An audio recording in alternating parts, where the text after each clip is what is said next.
وَلَقَدْ يَسَّرْنَا الْقُرْآنَ لِلذِّكْرِ فَهَلْ مِن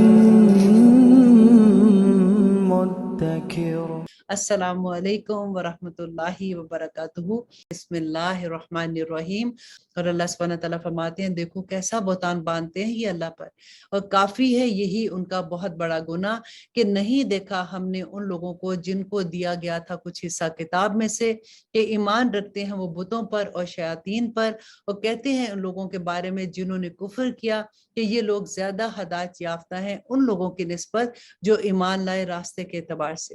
یہی ہیں وہ لوگ لعنت کی ہے جن پر اللہ نے، اب دیکھیں کتنی دفعہ لعنت کا ورڈ آ رہا ہے، اور یہاں پہ اللہ سبحانہ تعالیٰ فرماتے ہو جس پر لعنت کر دے اللہ تو ہرگز نہیں تم پاؤ گے ان کو کسی اور کو ان کا مددگار۔ کیا ان کے پاس ہے کچھ حصہ بادشاہی کا؟ اس صورت میں تو نہ دیں گے وہ لوگوں کو ذرا برابر بھی، یا حسد کرتے ہیں یہ لوگوں سے اس پر جو دے رکھا ہے اللہ نے ان کو اپنے فضل سے۔ اللہ نے اپنے فضل سے کیا دیا تھا؟ مسلمانوں کو ایمان دیا تھا نا، تو اللہ سبحانہ تعالیٰ فرماتے ہیں کہ اس پہ یہ حسد کرتے ہیں۔ تو بے شک عنایت فرمائی تھی ہم نے آل ابراہیم کو کتاب اور حکمت، اور بخشی تھی ہم نے ان کو سلطنت عظیم، پھر ان میں سے کوئی ایمان لایا اس پر اور ان میں سے کوئی رکا رہا اس سے، اور کافی ہے ایسوں کے لیے دوزخ کی بھڑکتی ہوئی آگ۔ اور یقیناً وہ لوگ جنہوں نے کفر کیا ہماری آیات سے، دیکھیں پھر میں بار بار آپ کو جہاں پہ ایسی بات آتی ہے میں یاد کرواتی ہوں کہ اللہ سبحانہ تعالیٰ بار بار جو یہ کہتے ہیں میری آیات سے کفر کرنا، ساتھ ساتھ دعا کیا کریں کہ آیات کا کفر تو اللہ سبحانہ تعالیٰ کے احکامات کا کفر ہے نا،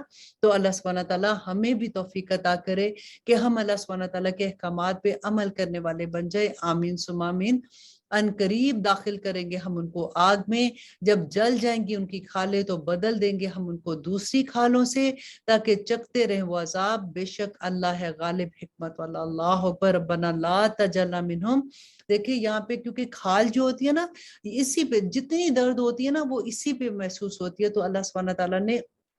یہاں پہ وہی بات بتائی کہ ان کی کھالیں، ایک دفعہ کھال جلے گی تو اللہ سبحانہ تعالیٰ پوری کھال دوبارہ سے بنا دیں گے تاکہ یہ عذاب چکتے رہیں۔ اللہ سبحانہ تعالیٰ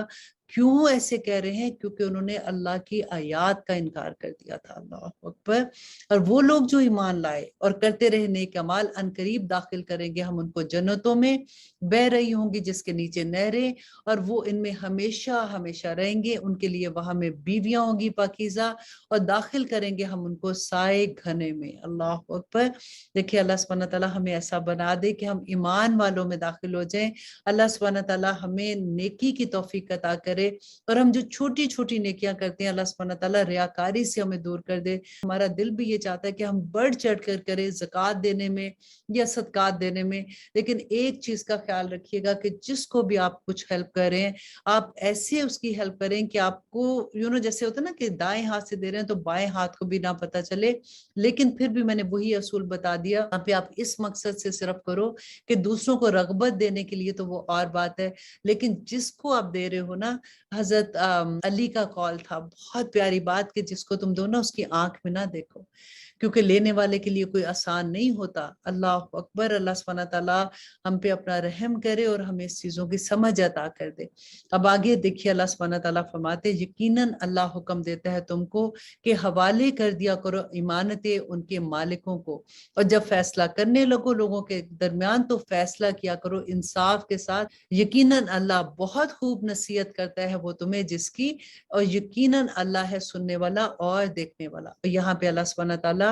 جو امانتوں کی بات بتا رہے ہیں کہ اگر کوئی کسی کے پاس امانت رکھ لے تو اس کو جس وقت وہ واپس مانگنے آتا ہے تو اس کی امانت اسی طرح سے واپس کر دے، اور سب سے بڑی بات کہ جب فیصلہ کرنے کی باری آتی ہے، دیکھیں بڑا مشکل ہوتا ہے کہ جب آپ کو اگزامپل میں دیتی ہوں کہ اگر فار ایگزامپل بھابھی اور ماں کی لڑائی ہوگی، کسی بات پہ مس انڈرسٹینڈنگ ہوگی، تو ہمارے دل میں آئے گا کہ ہم تو اپنی ماں کو کیسے کہیں کہ وہ غلط ہے نا، تو ہم تو اپنی ماں کا ساتھ دیں گے۔ ایسا نہیں ہے۔ اللہ سبحانہ تعالیٰ دیکھیں انصاف کی بات کرنی ہے کہ اللہ سبحانہ تعالیٰ فرماتے جب فیصلہ کرنے لگو لوگوں کے درمیان تو فیصلہ کرو انصاف کے ساتھ کہ اللہ خوب جانتا ہے۔ اگر آپ کو یہ لگتا ہے تو احترام کے ساتھ امی کو سمجھا سکتی ہیں کہ دیکھیں امی یہ چیز ٹھیک نہیں ہے، لیکن انصاف کا دامن اپنے ہاتھ سے نہیں چھوڑنا ہوگا۔ اور ہر رشتے میں اب دیکھیں، یہ تو میں آپ کو ایک ایگزامپل دی ہے نا، کئی دفعہ ایسا ہوتا ہے کہ آپ کے بچوں کا معاملہ آتا ہے، آپ کی بہو کے ساتھ کوئی ایسی بات ہے تو آپ سوچتے ہو کہ نہیں مجھے تو اپنے بیٹے کا ساتھ دینا ہے، تو اسی وجہ سے تو گھروں میں مس انڈرسٹینڈنگ ہو جاتی ہے نا۔ تو آگے دیکھیے اللہ سبحانہ تعالیٰ فرماتے ہیں، اے وہ لوگوں جو ایمان لائے ہو، اطاعت کرو اللہ کی اور اطاعت کرو رسول کی اور صاحب حکومت کی جو تم میں سے ہو۔ اگر تنازع واقع ہو تم میں سے کسی معاملے میں تو رجوع کرو اسے اللہ کی طرف اور رسول کی طرف، اگر تم ایمان رکھتے ہو اللہ پر اور یوم آخرت پر، یہ بہتر ہے اور بہت اچھا ہے انجام کے حساب سے۔ اور یہاں پہ اللہ سبحانہ تعالیٰ جو فرما رہے ہیں کہ اطاعت کرو اللہ کی اور رسول کی اور صاحب حکومت کی، اور اگر کوئی تنازع واقع ہو جائے کہ کئی دفعہ ایسا ہو کہ کوئی ایسا حکم آ جاتا ہے جس میں آپ کو یہ لگتا ہے کہ نہیں یہ تو اللہ سبحانہ تعالیٰ کے حکم کے خلاف ہے، مجھے تو یہ بات ٹھیک نہیں لگتی ہے، یا پھر آپ اپنے آپ کو اس میں نہیں، آپ اپنی سوچ سے یہ نہیں کہہ سکتے، آپ نے معاملہ لوٹانا کہاں پہ ہے کہ اللہ سبحانہ تعالیٰ کے حکم اور سنت کے مطابق۔ آپ دیکھیں گے کہ اللہ کا اس کے بارے میں کیا حکم ہے، آپ اپنی مرضی کا حکم نہیں چلا سکتے۔ اللہ سبحانہ تعالیٰ فرماتے ہیں، کیا نہیں دیکھا تم نے ان لوگوں کو جو دعویٰ کرتے ہیں کہ وہ ایمان رکھتے ہیں اس پر جو نازل کیا گیا ہے تمہاری طرف اور جو نازل کیا گیا ہے تم سے پہلے، چاہتے ہیں کہ وہ مقدمہ فیصلہ کے لیے لے جائیں طاغوت کی طرف، حالانکہ ان کو حکم دیا گیا تھا کہ انکار کریں گے وہ اس کا، اور چاہتا ہے شیطان کو ان کو بہکا دے گمراہی میں بہت دور کی۔ کہا جاتا ہے ان سے کہ آؤ اس کی طرف جو نازل فرمایا ہے اللہ نے اور اس کے رسول کی طرف، تو دیکھتے ہو تم منافقوں کو کہ رکے جاتے ہیں تم سے گریز کرتے ہوئے۔ اور پھر کیسی ندامت جب واقعہ ہوتی ہے ان پر کوئی مصیبت بسبب اس کے جو بھیجا ہوتا ہے ان کے ہاتھوں نے، پھر آتے ہیں تمہارے پاس قسمیں کھاتے ہوئے اللہ کی کہ نہیں تھا ہمارا مقصد یہ مگر بھلائی اور مصالحت۔ اللہ سبحانہ تعالیٰ دیکھے کھول کھول کر بیان کرے، کیونکہ اس زمانے میں تو وہی آ رہی تھی نا، منافق جو بھی ایسی حرکت کر رہے ہوتے تھے یا نبی صلی اللہ علیہ وسلم کو دھوکہ دینے کی کوشش کرتے تھے، تو اللہ سبحانہ تعالیٰ کھول کے سب کچھ بیان کر دیتے تھے۔ یہاں پہ بھی اللہ سبحانہ تعالیٰ یہ فرماتے کہ جب کوئی فیصلہ کرنے کا وقت آتا ہے تو پھر وہ طاغوت کے پاس چلے جاتے ہیں، ان کا مقصد یہ ہوتا ہے کہ ادھر تو کوئی رشوت دے کے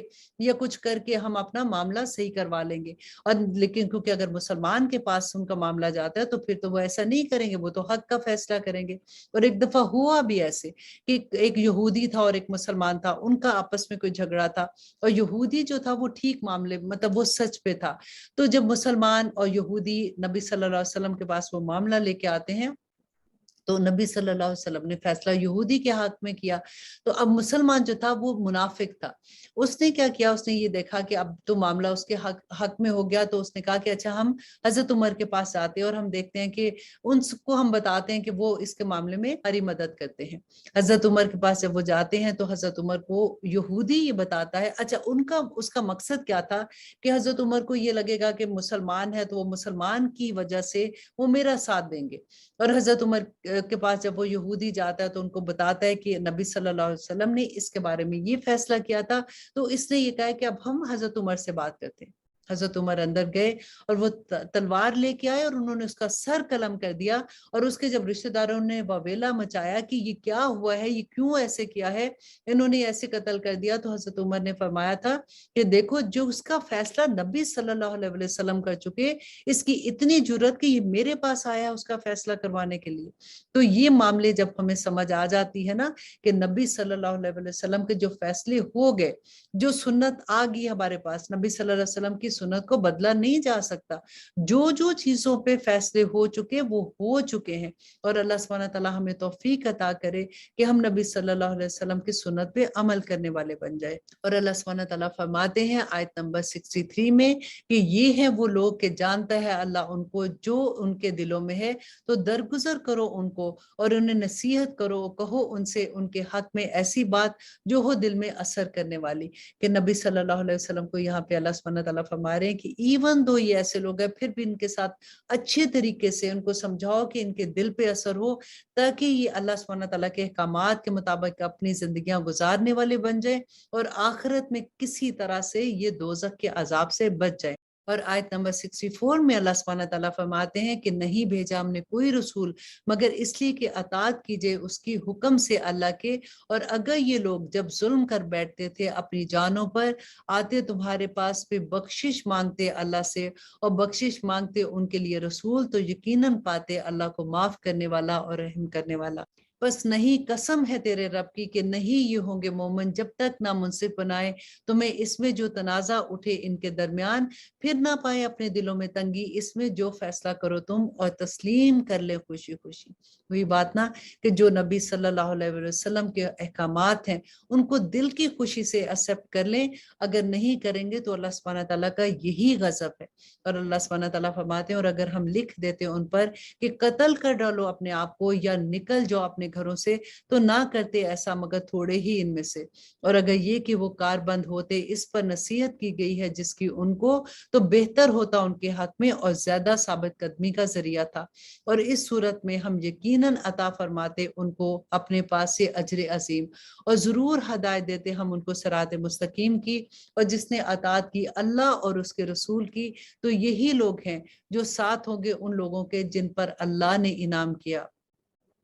سبحان اللہ، اللہ نے جن پر انعام کیا، اور انبیاء میں سے اور صدیقین میں سے اور شہداء اور صالحین میں سے، اور بہت ہی عمدہ لوگ ہیں جو اس طریقے پر ہیں۔ اللہ اکبر۔ دیکھیے وہ لوگ جو اطاعت کرتے ہیں اللہ اور اس کے رسول کی، کتنی بڑی خوشخبریاں ہیں، اور یہ ہے فضل اللہ کی طرف سے، اور کافی ہے اللہ جاننے والا۔ اور آیت نمبر 71 میں اللہ سبحانہ تعالیٰ فرماتے ہیں کہ اے وہ لوگوں جو ایمان لائے، لے لو اپنے ہتھیار، پھر نکلو جدا جدا ہو کر یا نکلو سب اکٹھے کے اکٹھے، اور بے شک تم میں سے کوئی وہ ہے جو ضرور دیر لگاتا ہے، پھر اگر تم پر پڑ جائے کوئی مصیبت تو کہتا ہے کہ بے شک مہربانی کی اللہ نے مجھ پر کہ اس وقت نہ تھا میں ان کے ساتھ موجود، اور اگر پہنچتا ہے تم پر فضل اللہ کی طرف سے تو ضرور اس طرح سے کہتا ہے گویا کہ نہ تھی تمہارے اور اس کے درمیان کوئی دوستی، کہ کاش ہوتا میں ان کے ساتھ تو حاصل کر لیتا کامیابی بڑی۔ یہاں پہ اللہ سبحانہ تعالیٰ منافقین کے اس دل کی حالت بیان کرتے ہیں کہ جب جہاد پہ جانے کی باری آتی تو جو ڈر کے پیچھے بیٹھ جاتے تھے،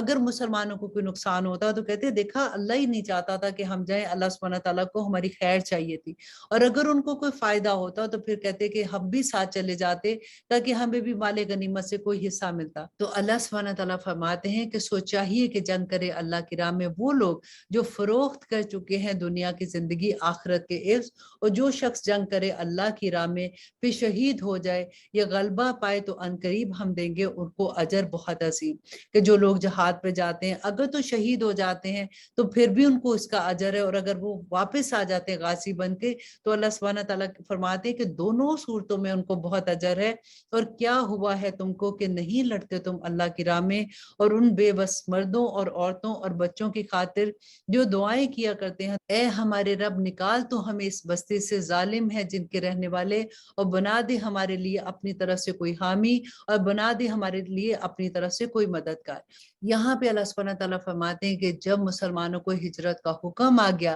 تو وہ لوگ جو پیچھے رہ گئے تھے، جو کمزور تھے، بچے تھے یا پھر کمزور عورتیں تھیں یا کوئی بیمار تھے، وہ ہجرت نہیں کر سکے تھے، تو وہ دعائیں کرتے ہیں اللہ سبحانہ تعالیٰ سے کہ یہاں پہ ہم پہ ظلم ہو رہا ہے تو ہمیں یہاں سے نکالیں۔ تو اللہ سبحانہ تعالیٰ مسلمانوں سے کہہ رہے ہیں جو مدینہ میں مسلمان تھے کہ تم کیوں جہاد کے لیے نہیں نکلتے ہو تاکہ تم ان لوگوں کو وہاں سے نکال کے واپس لے کے آؤ۔ تو آگے دیکھیے اللہ سبحانہ تعالیٰ فرماتے ہیں وہ لوگ جو ایمان لائے لڑتے ہیں وہ اللہ کی راہ میں، اور وہ لوگ جنہوں نے کفر کیا لڑتے ہیں وہ شیطان کی راہ میں، سو لڑو تم مددگاروں سے شیطان کے، بے شک چال شیطان کی ہے بہت ہی کمزور۔ اب یہاں پہ اللہ سبحانہ تعالیٰ جو فرما رہے ہیں کہ لڑائی جب ہوتی ہے، جب جنگ ہوتی ہے تو دونوں طرف سے ہوتی ہے، ایک طرف اگر مومن ہے تو دوسری طرف کافر بھی تو انسان ہے، مشرکین مکہ بھی تو انسان ہے نا، تمہیں تو پھر امید ہے کہ تمہیں جنت ملے گی، ان کو تو یہ بھی امید نہیں ہے۔ تو اس لیے تم اللہ کی راہ میں جب جہاد کرنے کے لیے نکلتے ہو تو اللہ کے دین کے لیے نکلتے ہو، اس کے دین کی سربلندی کے لیے نکلتے ہو۔